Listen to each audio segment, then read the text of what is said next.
pretty much every investment you make your money when you buy, right? So the key really is you understand that before you buy a property. And Mhm. the nice thing is that we're laser focused really on three zip codes where we know Okay. that just about probably 95% of the homes in that area have the zoning necessary to be able to do this. Okay. They're close to public transportation and they're in an area that is really coming up right now. So there's a lot of appreciation naturally in the market. Are you looking to achieve massive success in your life without dealing with costly investment nightmares? If yes, then this is the podcast for you. Here, we provide engineers and busy professionals all the secrets and strategies to create multiple streams of income, build generational wealth, and live a meaningful life by design. Here's your host, Ted Patel. Welcome back, Decoding Cash Flow listeners. I'm your host, Ted Patel, and joining us today is Alan Underwood, a passionate pilot, entrepreneur, real estate developer, and investment fund manager with an incredible journey of success across multiple industries. From launching a thriving pizza restaurant chain at just 22 to building a multi-million dollar car dealership, Alan's business acumen is unmatched. Now he has moved to as a real estate investor, and he's leading a high yield projects in San Diego. So with that said, Alan, welcome to Decoding Cash Flow. It's a pleasure having you on the show. Ted, it's great to be with you and I appreciate the introduction. It makes me sound special. You are, man. Yeah, of course. All right. So, Alan, before like we dive deep into your current niche, if you can give our listeners a little bit background about yourself, what did you do before you get started into real estate? I do see, I did started pizza restaurant at the age of 22. Like, tell us about the transition. Yeah. Yeah, none of it was linear, Ted. Well, when I was 21, I was working for a guy in Phoenix who had six Subway restaurants. And one day he came and he said, Alan, I've seen this other restaurant concept that I'm interested in.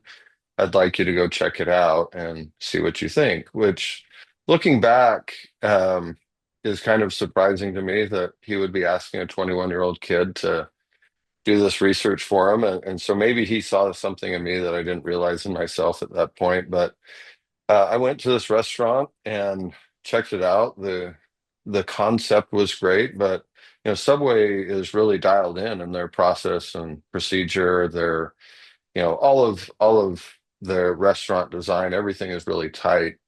And that certainly wasn't true for this concept. So I would go in almost every day with like a yellow notepad and I would just take notes on how many people were there and how many pizzas were they making per hour and where did I think we could be more efficient. Or I'd sit in the back of the restaurant and watch the delivery trucks come in and I'd Mhm. count how many boxes of cheese were being unloaded and just all the things which again in retrospect seems strange that I even had that capacity because certain nobody ever taught me to do that. But after about 3 months I went back to him and I said, hey, I really like the idea. Here's some ways I think we can improve it. I've even found a few locations that I would think would work really well demographically. And his response was, I don't think I want to pursue that anymore. And I was already sold on the idea. Mhm. And so I did my first capital raise, which I didn't know that's what it was at that time, but I went to my dad and I pitched the idea of this restaurant and my dad passed away a few years ago, and I one of the things that I regret is that I never asked him why he took a risk in investing in me at 22. I had, less than a year of experience in the restaurant industry, and here I Mhm. was asking him to put up the money to do an untried concept.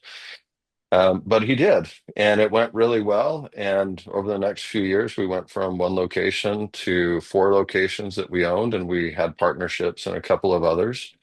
And then we had an opportunity to sell, and that's when I stepped out. And that was on the day that we sold. My dad said, "Hey," called me and he said, "Hey, Alan, I hear that you're unemployed now." And I said, "Well, yeah, I guess so." And my dad was in the car business, and he said, "My partners and I are looking at starting a used car dealership." They were in the new car business and asked if I would be interested in managing that location. And I thought, well, cars can't be very much different than pizza. So I accepted.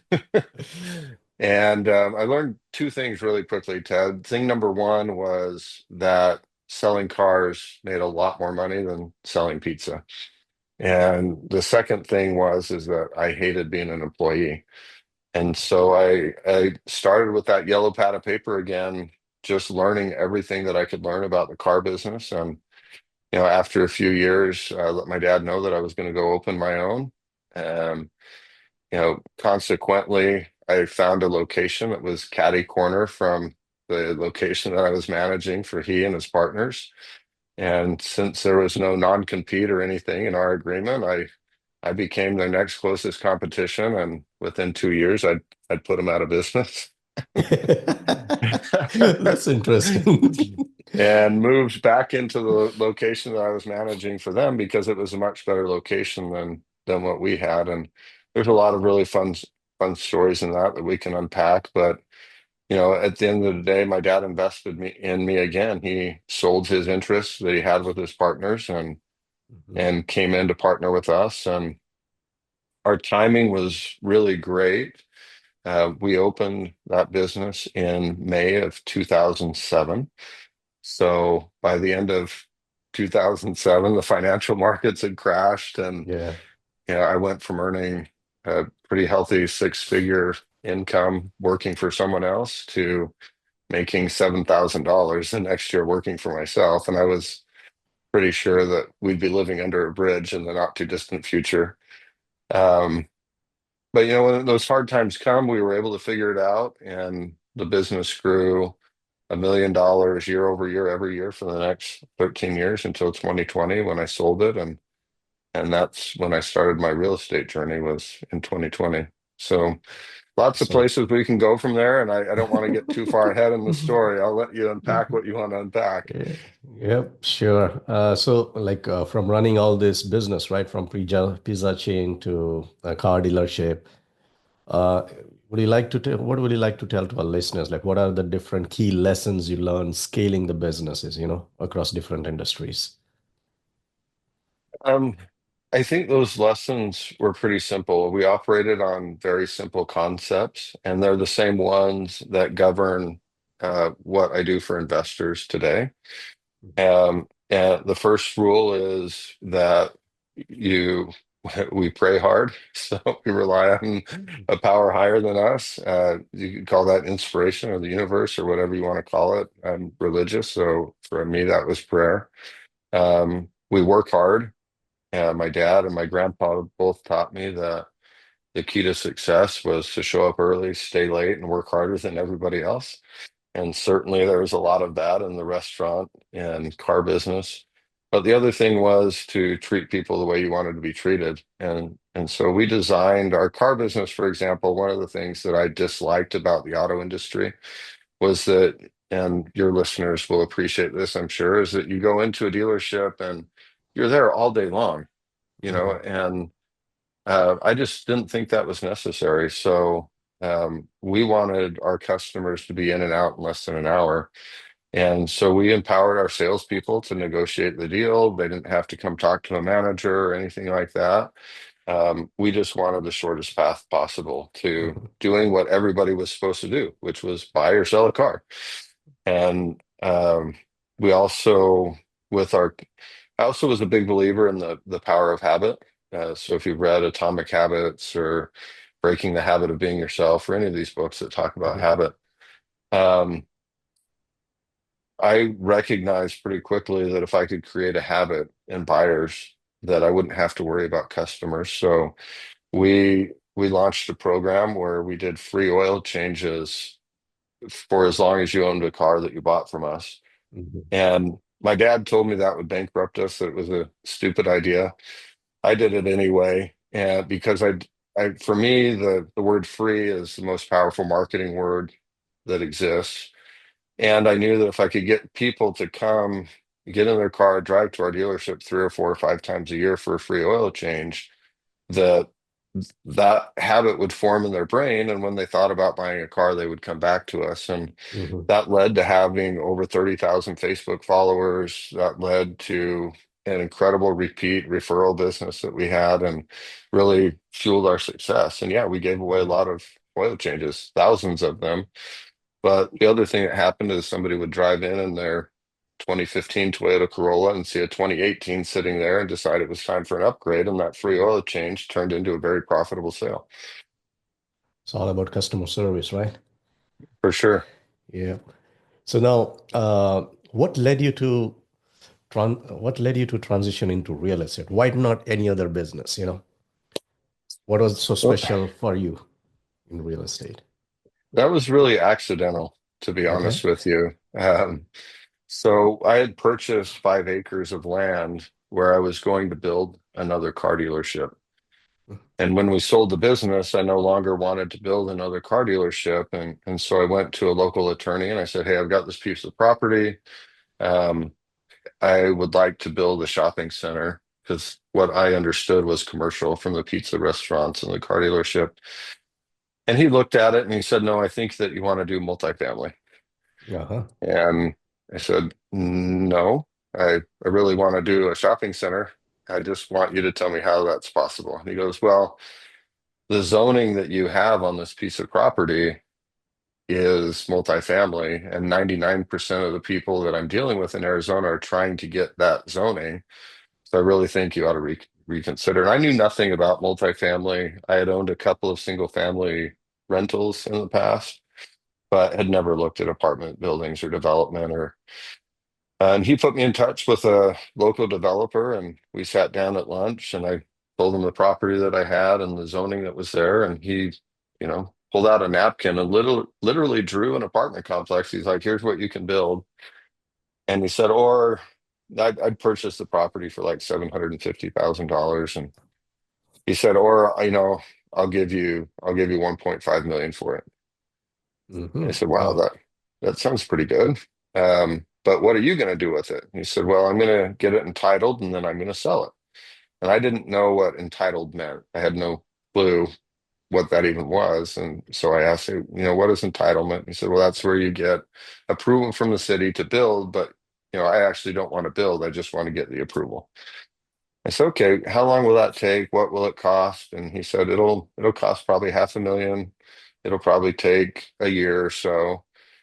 I said, okay, so you're going to put in 500,000 plus the 1.5, you're going to be in at two. And then what? He goes, well, then I sell it for four.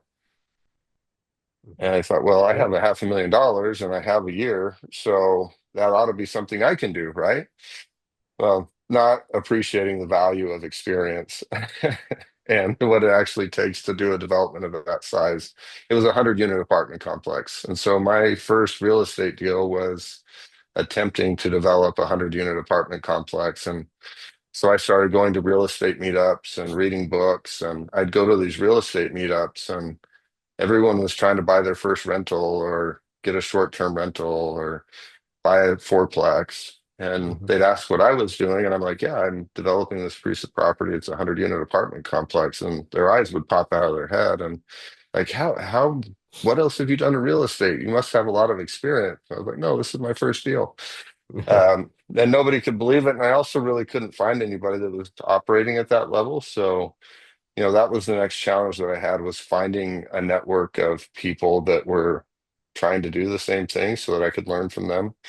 Eventually I did find that, and also eventually came to the realization that I wasn't going to be able to do this project on my own. And, since then now have a joint venture partner, actually with the developer that I met with the first time on that property. And we're going to allow his team to do what they do and take it to the finish line. But I learned a lot in the process about, financing and multifamily Mhm. development, multifamily investing, and ultimately that led to the partnership of where I'm at now. Great. That's nice. The big first deal, right? That's what you want every time. Because Yeah, we, well, we I didn't know it was a big deal. I figured other people had done it. Why not me? Yeah, no. We are also into, ground up construction here in New Jersey. We develop luxury single family homes as well as multifamily properties, small multifamily properties here in New Jersey. So yeah, I Nice. can relate to that thing, where you have a piece of land, get the entitlements, either sell it or build it, whatever makes sense, right? So Right. that's great. Yeah. And like so now that was your first. The project is still ongoing. This particular one. Yeah, so I kept running into roadblocks with the city.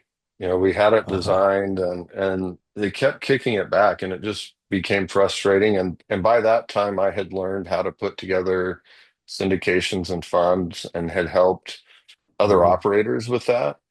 Hmm. And then met my current business partner through a networking mastermind group and was blown away by what he was doing on his own in San Diego, and it looked like a much better opportunity. And so I actually paused what I was doing for a little bit and dove headfirst into working with the Momentum Capital Group is what we have now and developing ADUs in San Diego.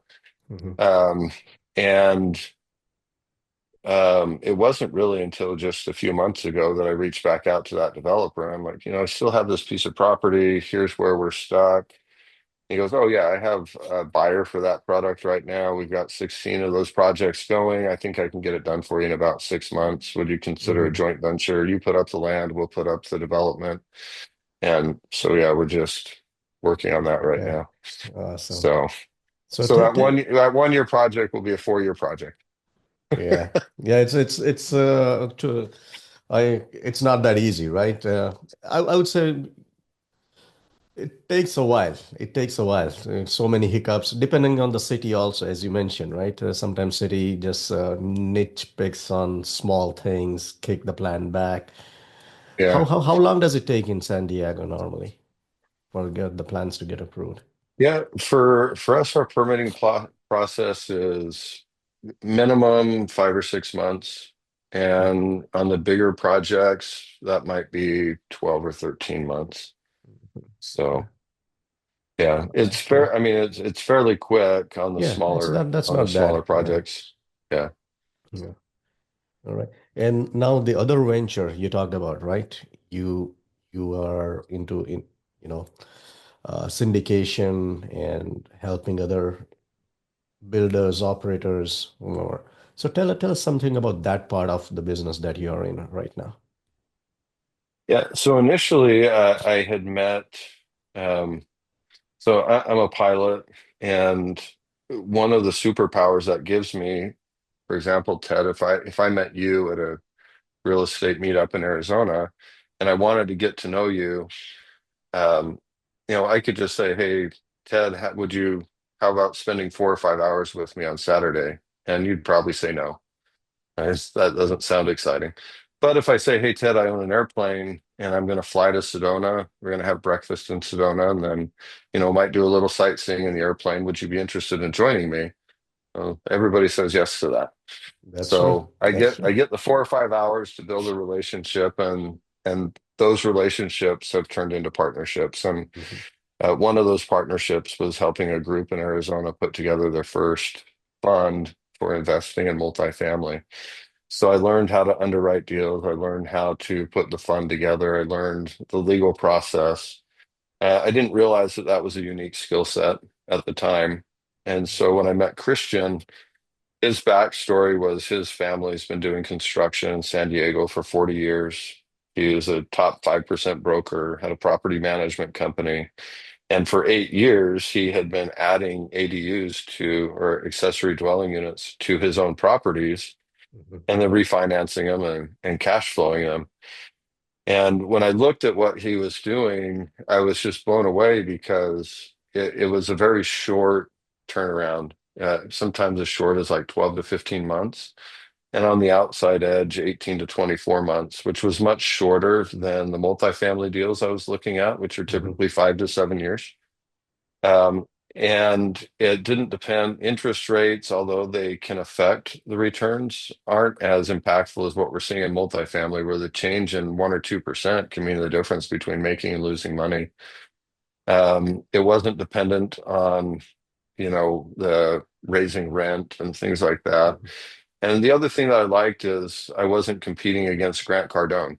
And, where any multifamily syndicator, except someone, especially someone who's new, is competing against people like you who have a decade The of big guys, yeah. experience. Yeah. And they have teams in place and you're fighting for the same deals. And you're really not offering anything different. There's a preferred return, there's an equity split, but it's all very much the same. Whereas this, it was a 2-year investment. Average returns are 40 to 50% in those 2 years. And it's very well downside protected because you're buying a fixer-upper house, you're Mhm. adding equity right away, and then you're adding square footage, and your build cost is a half or a third of what the value of the completed real estate is. So as long as you can add square footage, you can add value to the property and you have a great product to sell. And then when you add leverage to that, now you're turning 100 or 200 or $300,000 down payment into $1 million in 2 years. That was very compelling to me. So I just asked Christian, I was like, hey, why aren't you bringing capital to this? This is a great investment. It's been great for you. You have almost a decade of experience. And he said, well, I don't really know how to do that. And I don't have the time to do it. Mhm. I thought, well, I know how to I do it bet. and I have the time to do it. So, I think for your listeners, sometimes on these journeys, like when I sold my car dealership, I had no idea that I'd be raising funds and doing development in San Diego. And along the way, I did house flipping, I tried development, I did a lot of things that felt like failure at the time. I did a solar company. Um, but then when this partnership opportunity became available, it was available because I'd flipped houses. It was available because I had some development experience. It was available Yeah. because knew how to put together a fund. So all of these failures were just the education that was necessary for me to become the perfect partner in a great opportunity. And so, I try and tell people now, like, you may feel like you're failing right now, but as long as you keep trying, at some point that failure is just going to turn into education and you'll That's be true. successful. That's true. Every path, right? Regardless if you're failing or you just going just what do you say? Achieving great heights, regardless, at every step, right? There's a learning curve, and For sure. yeah, and the relationships that you build. That's also, as you said, most important, right? In raising Absolutely. capitals and scaling your business. Um, So now, when you mention AD, right, additional dwelling units, ADU, can you run us through one of the deals, like for our listeners to better understand how this whole process works? Yeah. Yeah. Um, so I'll start with the deal that we use to base all of our financial projections. Mhm. So the average fixer-upper house in San Diego where we're buying is $1 million. So you're going to buy $1 million home. And when we started, we needed 25% down. So Mhm. you'd have to have $250,000 down. And we'd spend about $100,000 renovating that home. But that was covered by our construction loan. So there wasn't any additional cash. But once you did that 100,000, now you're in the deal 1.1. That house would be worth, let's say, 1.3. So you had 15 to 20% equity in a pretty short amount of time, which I liked. We could protect our downside pretty quickly. During that process, you're working on permitting. And in this case, we use the example of adding just 2 units. Those 2 units are separate from the main home, and it's a two Okay. bedroom, two bath, 800 square foot on the bottom story, and then a top story, 1 bedroom, one bath, 400 square foot. So you're building Mhm. 1,200 square feet, and that's going to cost you So about this is on the 400,000 same on the lot, but a same lot. different building. Yep, same lot. Okay. It's just in your backyard. basically. Okay, got it. Yeah. Um, so that's going to cost you, let's say, $400,000. So now you're going to be into this deal 1.5, let's call it 1.6 with holding costs because you're paying interest on $1 Mhm. million plus your construction lending. That whole process will take 15 to 18 months. Um, Really faster than that, but we assume 18 months to give us some room for error. That will sell from 2.1 to 2.3. So in less than 2 years, you can take your $250,000, and now lenders are competing, and we only really need 100 or 150 down. But in that case, you've taken 250 and turned it into 500,000 or 600,000 in 2 years. And so it's anywhere from 200 to 250% growth on your money in a very short time frame. And then the idea of the fund is simply we can diversify risk and add to returns by doing multiple properties and inviting other people to participate in those gains. So Mhm.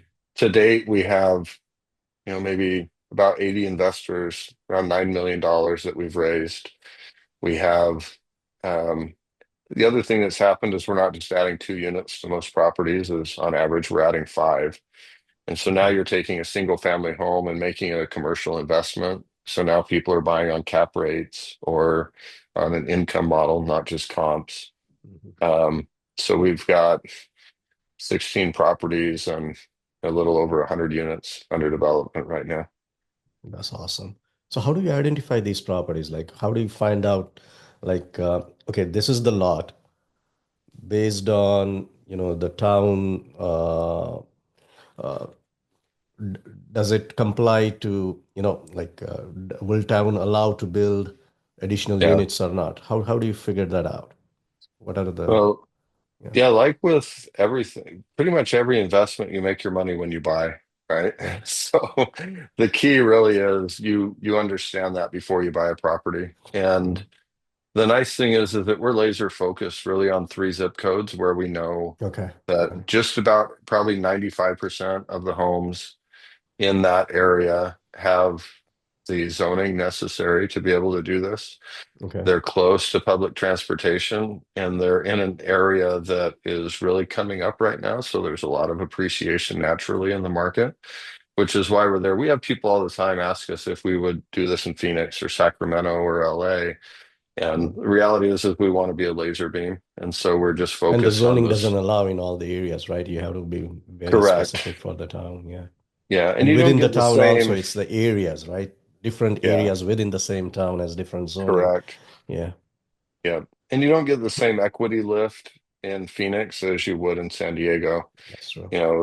Those coastal cities tend to have a fairly large differential between the cost of construction and the value of completed real estate.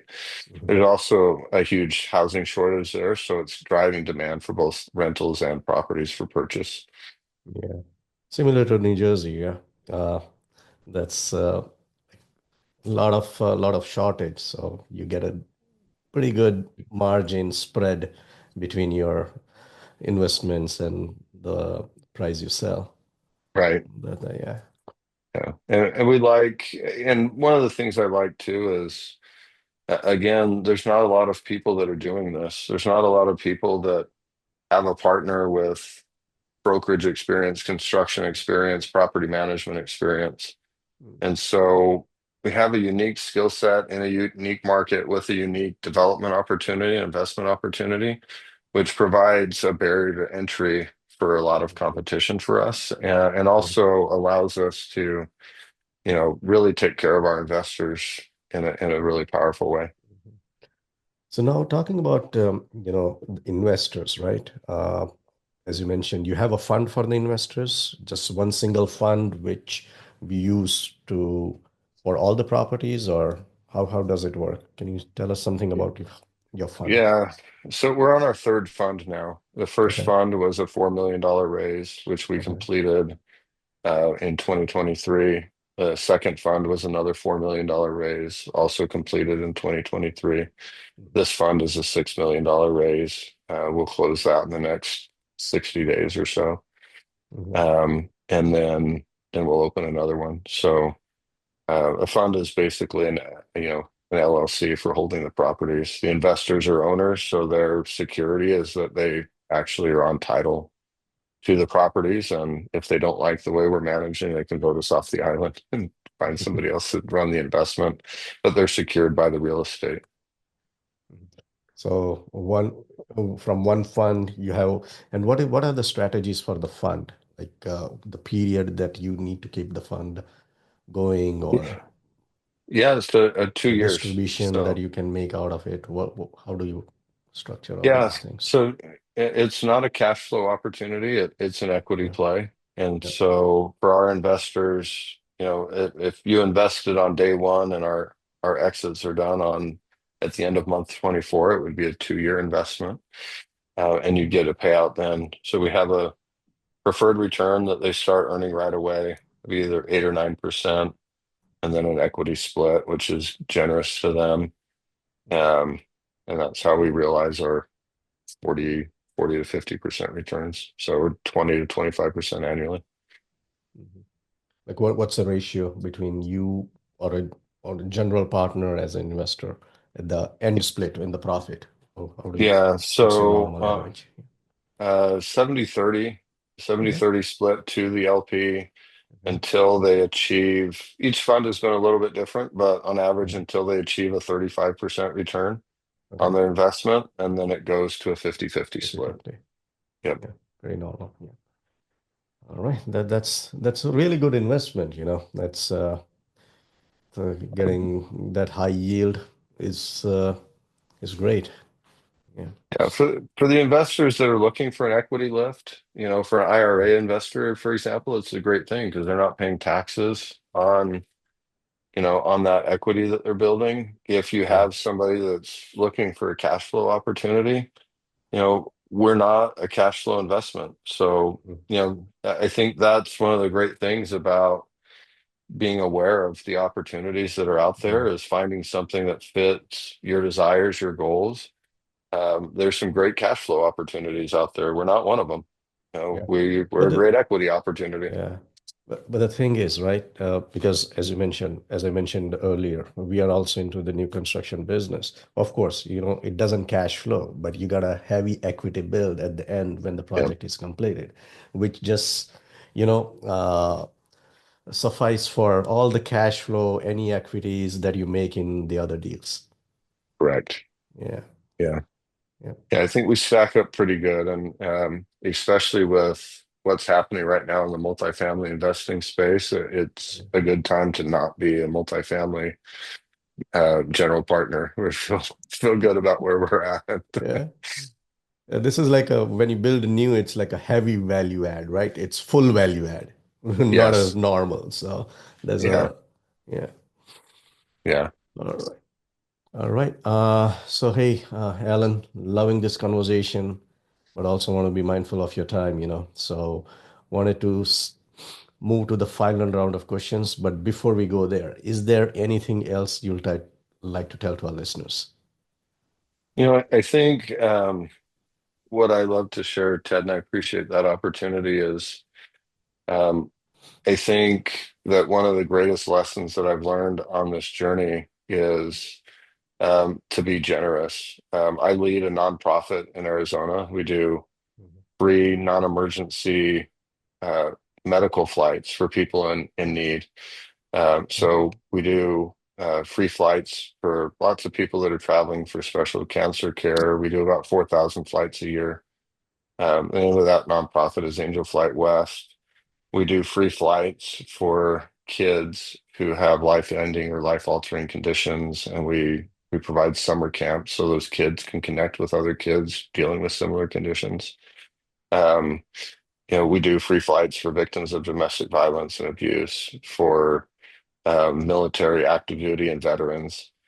Mhm. And I think that for me, the whole reason for investing and gaining wealth, it's great to enjoy financial freedom, but also to have impact freedom, to be able to Yeah. do something really good in the world for those that, are going through a hard time is what Mhm. is my why behind that.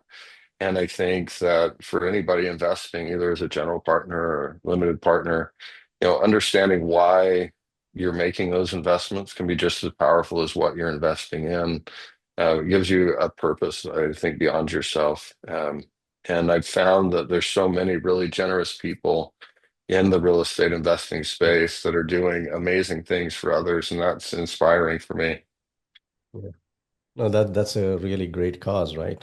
So if you're making something out of the community, it's always good to give it back, and For sure. it just gives another level of happiness or fulfillment, um, that of course you have achieved. Well, you're earning money, but you have uh, you have made someone else's life much better, or you helped someone. So it's a different pleasure that you get inside.